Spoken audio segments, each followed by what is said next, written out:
Isang linggo na lang bago ang FIBA World Cup Asian Qualifier Sport Window at walang Justin Brownlee sa gilas dahil nagpapagaling pa ito sa injury.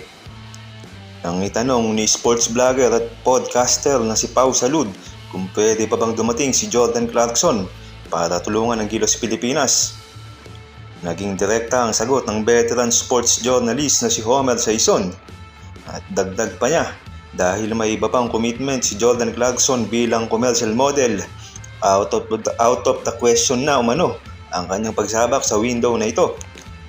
At ayon nga kay Coach Tim Cone, kinukonsindera din ng Gilas at SBP si Jordan Clarkson para sa fourth window ng FIBA World Cup qualifiers.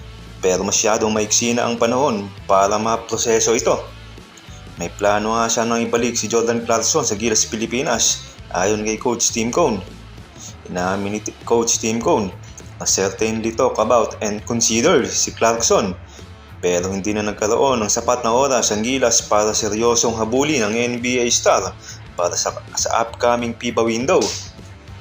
Isa pang malaking hadlang ang Asian Games dahil ayon kay Cone, sinabi na sa kanila na hindi papayagan ng NBA contracts ang player na sumabak sa ASEAN.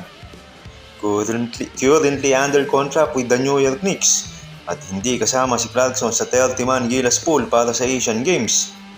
In short, Clarkson was considered for Gilas pero timing at NBA contract ang naging malaking hadlang.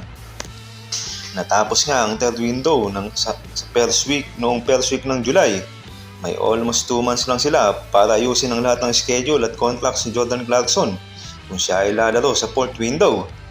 Dagdag pa na naging free agent si Jordan Clarkson bago ito sumabak sa Knicks, kaya kailangan niyang unahin ang contract negotiation para sa New York Knicks.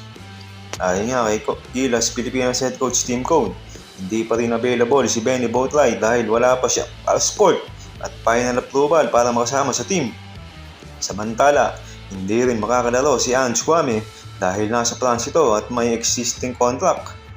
At dahil nga dito, all-Filipino lineup ang haharap sa Gilas Pilipinas sa window 4 ng FIBA Basketball World Cup sa Asian Qualifiers.